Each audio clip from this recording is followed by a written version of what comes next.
Hey YouTube. So if you watch my overview video or first impressions video of the YXZ, you saw one of the things I pointed out was that the YXZ, like most of the other side-by-sides out there, comes with a standard 3-point seatbelt harness, which you know, is not a great way to restrain your driver or your passenger when you're going off-road, because you're bouncing around a lot and everything. So to you know, better or to improve the safety of the YXZ, I purchased a 4-point harness from Pro Armor. So I figured I'd go ahead and do an unboxing of the Pro Armor 4-point harness and an install video. So you know, let's take a look at the unboxing, and then we'll jump to the install. I picked up this Pro Armor 4-point harness, and comes in a fairly sturdy box. We've got some general instructions and how to wrap the belts and some safety tips. We've got a small little puck light that needs some batteries. Looks like it's got some stickers so you can stick it to places. It's got, let's see, the harness. I'll spread that out here in a second. We have to bang everything up. And some more instructions on how to properly use the belt. So let's get this out of the way. Let's get all this out of the way here.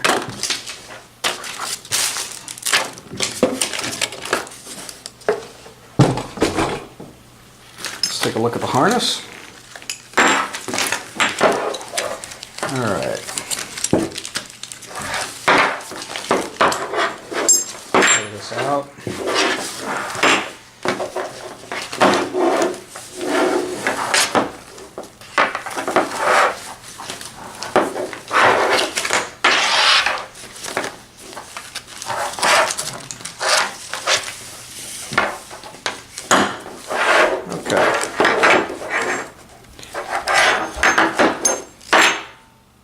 Rubber bands.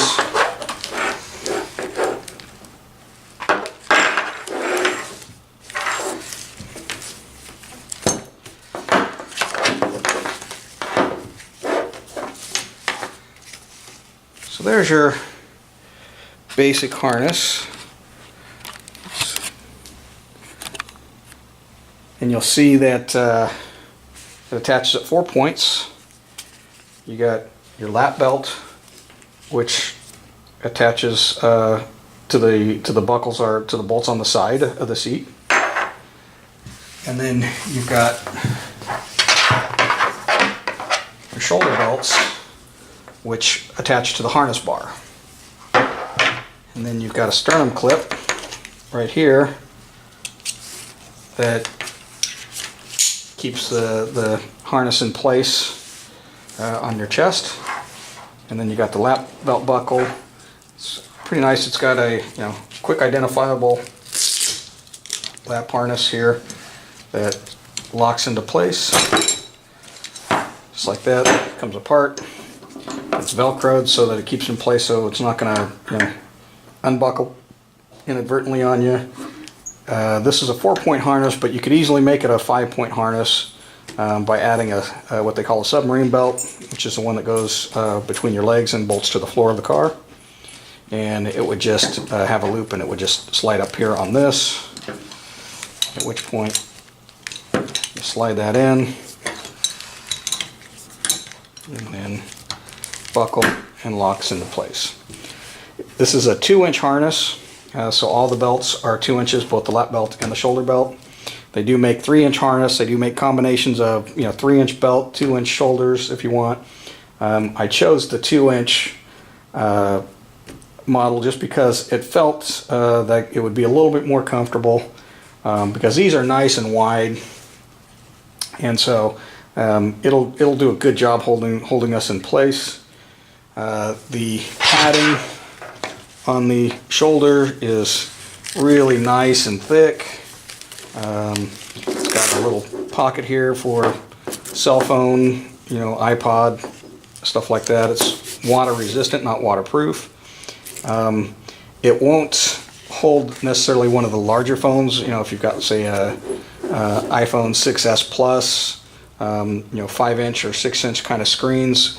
It's very, very tight fit. I can show you with my phone 1 second. So this is an HP Elite X3.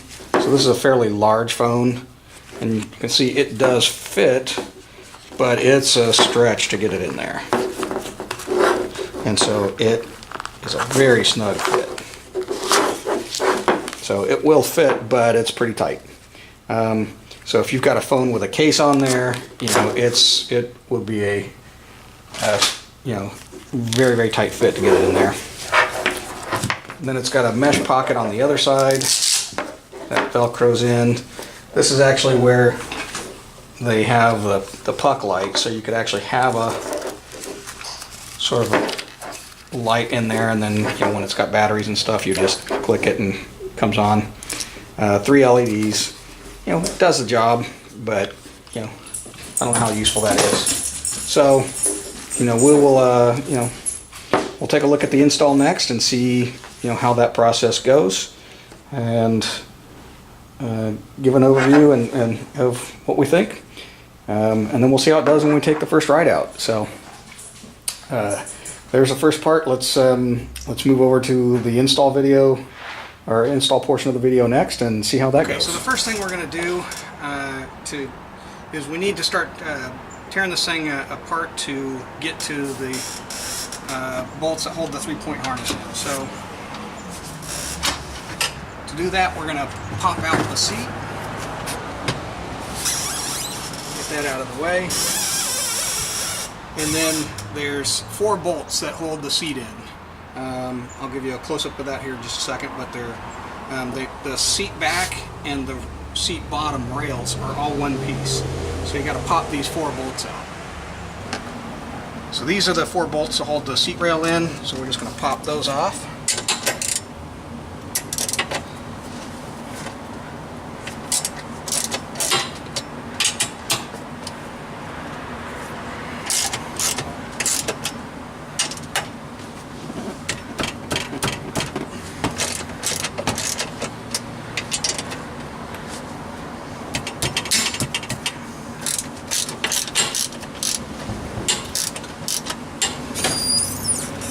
With the bolts undone, we can mount the whole seat out.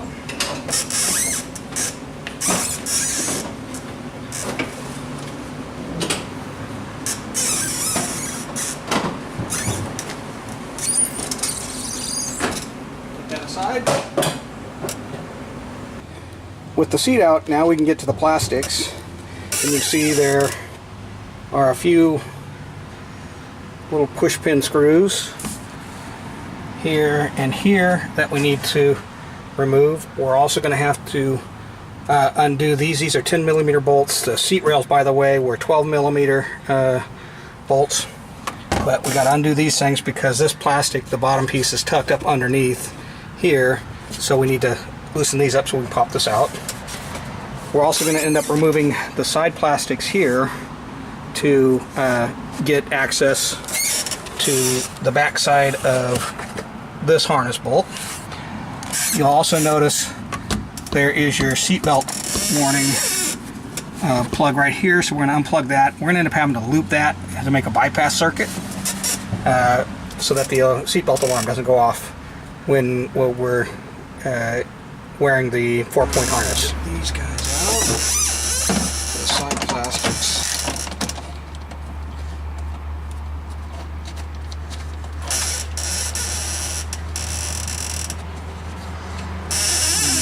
More on the top back here.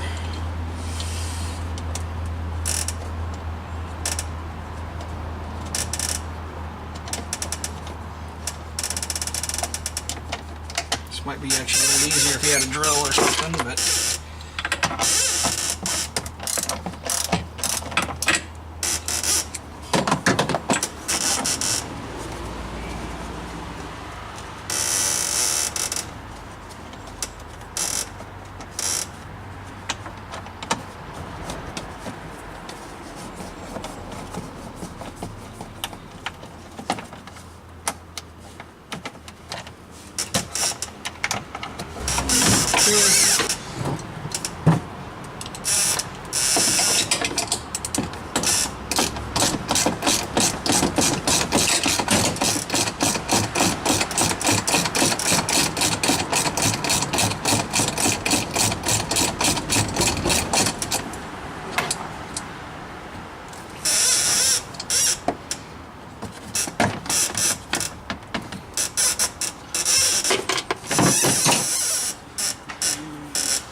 that guy out of the way.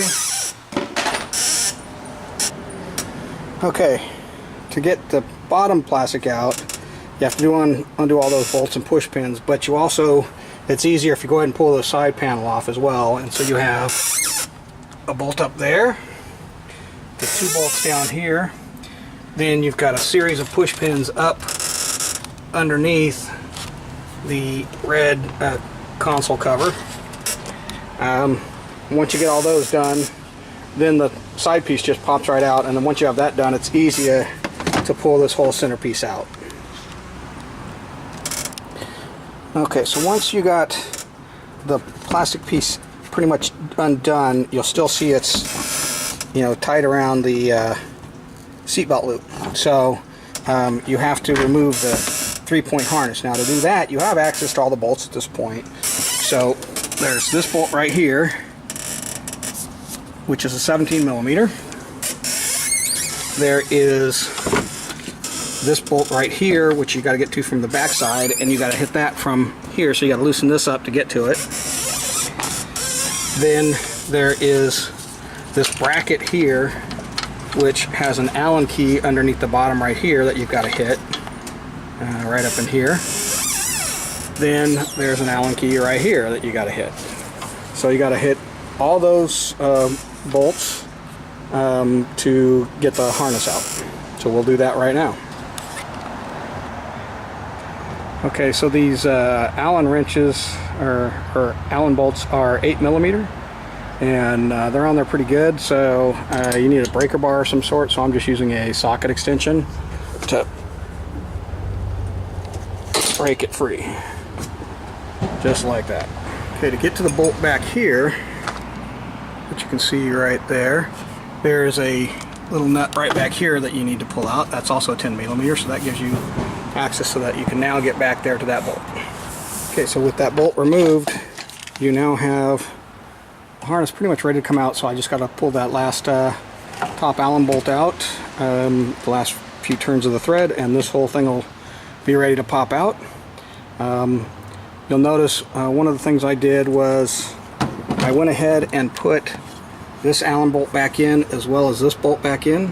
I'm not going to need either one of these in the mounting of the harness, but I didn't want to lose the bolts because I don't know if I ever want to mount something to those bracket points or not, so might as well hold on to them. So, and I'll do the same thing with this Allen bolt up here. I'll go ahead and put that one back in because you never know when you might want to use it later. So that's all there is to getting the belt side out. And then once I'm done with that, then I need to get the buckle out, and you can see there is a 17 millimeter bolt there, and then the harness warning.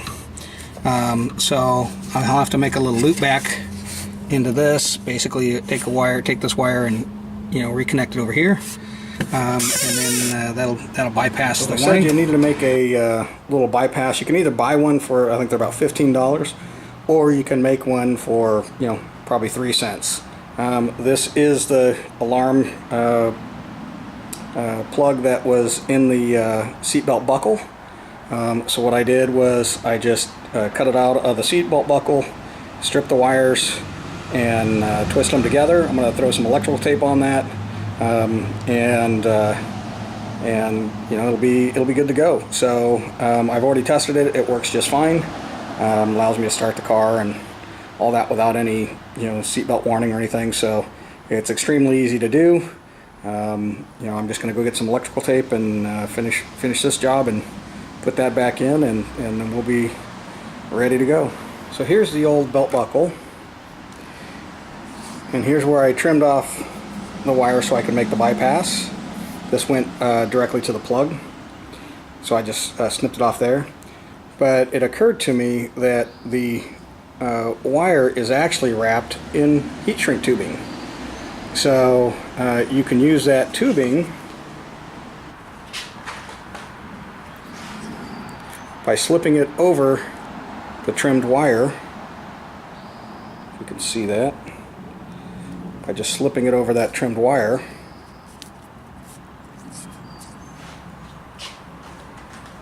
And then using a match,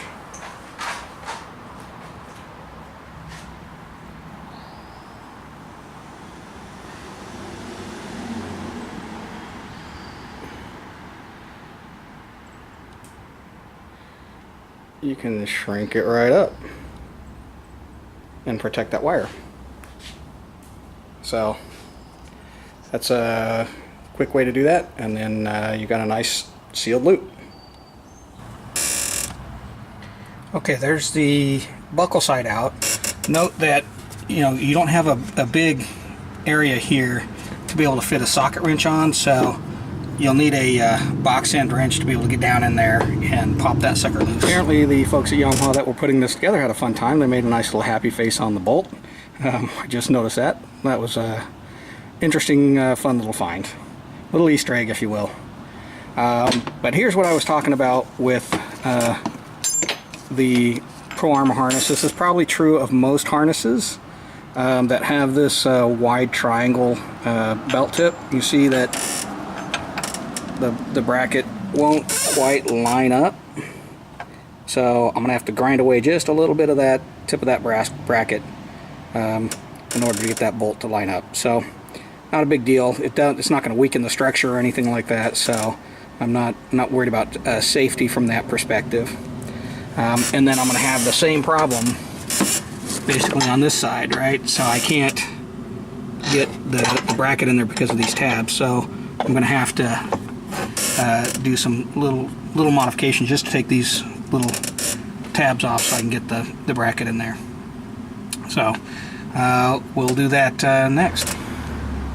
So for this outside bracket, all I did was lined up the hole and then took a Sharpie and marked on the bracket itself here and here where I need to just kind of grind that tip off a little bit so I can fit this harness in. And then on the inside one, you'll see that the top one actually is not a problem. It can ride in there fine, but the bottom one is in the way, and so this one you just need to kind of grind back here if you're going to modify it that way. So we're going to do that right now. This is my awesome little helper today. Yeah. This is my granddaughter Lily. She's giving me the earmuffs because she knows we're getting ready to grind away. Can you say hi? Hi. Yeah, you're awesome, huh? And so let's get to grinding. And there's the first one in. You see that you just take away all you gotta do is take away just a little bit of what you need to mount the bolt, and you're good to go.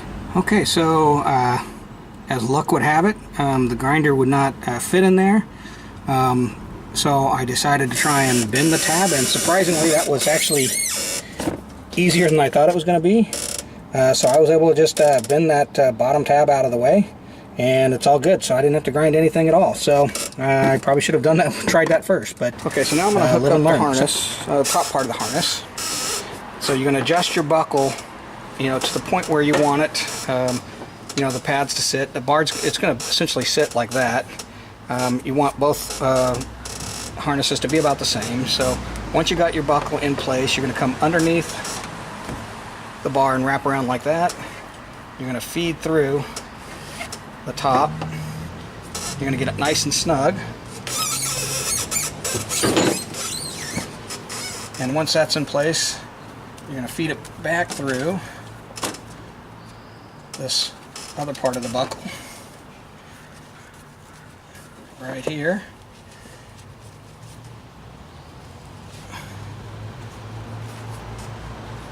Again, get it nice and snug.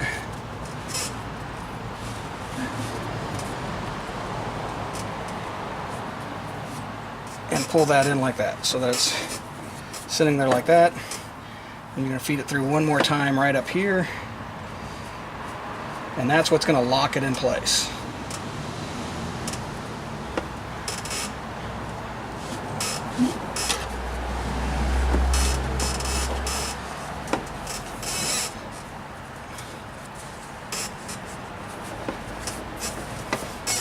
And that's how you wrap the harness bar. With the excess, you can see what I did on the other side here is I just rolled it up and zip tied it. Okay, with the belts installed, I am ready to put the bottom plastic piece in now. So I've got that in. You've got to remember to feed the belt through the plastic piece on both sides. On the outside one, I did have to cut a little bit of the plastic up to allow this to secure down for the bracket. Yeah, now I'm going to start putting it all back together because it's all, the belts are in. Okay, the bottom seat pan plastic piece is in, the side piece is in, I've got the top cover back in. All takes, you know, just a few minutes, and we're just about ready to pop the seat back in. I've got to put in the side plastic down here and then finish securing these pieces here, and then we're ready to put the seat back in. Okay, seat rail and back are in place. So last step is to pop in the seat cushion and then fit the harness so that it is properly snug when I'm driving. Okay, and here's the completed job. Both harnesses are in and measured and set correctly. So that's all there is to it. It's a pretty simple job. Both the driver's side and the passenger side is pretty much the same process, with the only difference being the driver's side, you've got the warning, seatbelt warning sensor to bypass. So hope you enjoyed the video. Thanks for watching, and if you have any questions or comments, you know, please leave them below and I'll do my best to respond. All right, thanks. Peace out.